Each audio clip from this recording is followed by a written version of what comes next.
மாண்புமிகு பேரவைத் தலைவர் அவர்களே, கை தூக்கி கையே வலிக்குது பேரவைத் தலைவரே.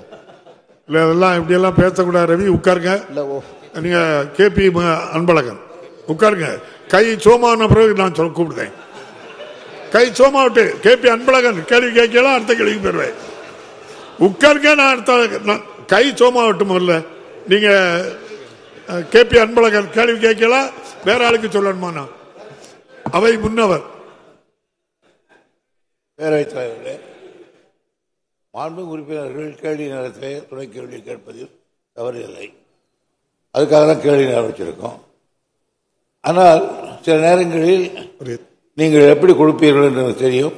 ஆங்காங்கு இருக்க இந்த கட்சிக்கு கேள்வி வருது. அதனால மாண்புமிகு எதிர்கட்சியில் இருக்கிற நண்பர்கள் அதிகமாக கொடுக்கணும்னு நானே கூட சொல்லியிருக்கேன், அதிகமாக கேள்வி கொடுங்க.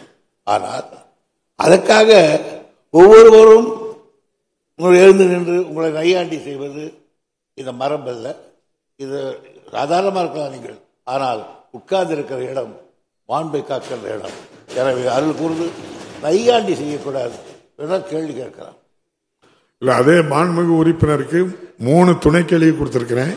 3 மெயின் கேள்வி கொடுத்து அதுல 6 கேள்வி கேட்டிருக்காங்க. மொத்தம் 9 கேள்வி கேட்டிருக்காங்க. உங்க கட்சியிலே KA பாண்டியன் ஒரே ஒரு கேள்வி இதுவரை கேட்கல. இன்னைக்கு தான் ஒரு துணை கேள்வி கொடுத்திருக்கேன். அதுக்கே அருண்மொழி தேவன் எனக்கு ஏன் தரல? இப்படி 10 பேர் ரெக்கமெண்ட் பண்ண வேண்டிய அவசியம் கிடையாது. அது ஏன் உரிமை, நான் யாருக்கு கொடுக்கணும்னு எனக்கு தெரியும். எல்லோருக்கும் எல்லாம் கொடுக்கணுங்கிறது அந்த ஆட்சி. அதை தான் சபாநாயகரும் கடைபிடிச்சு எல்லோருக்கும் எல்லாம் கொடுத்துக்கிட்டு இருக்க. மாண்புமிகு உறுப்பினர் KP அன்பழகன். பிளே ஸ்டோர் மற்றும் ஆப் ஸ்டோரில் இருந்து பாலிமர் செயலியை QR கோடு மூலம் பதிவிறக்கம் செய்யுங்கள். செய்திகளை உடனுக்குடன் பெறுங்கள்.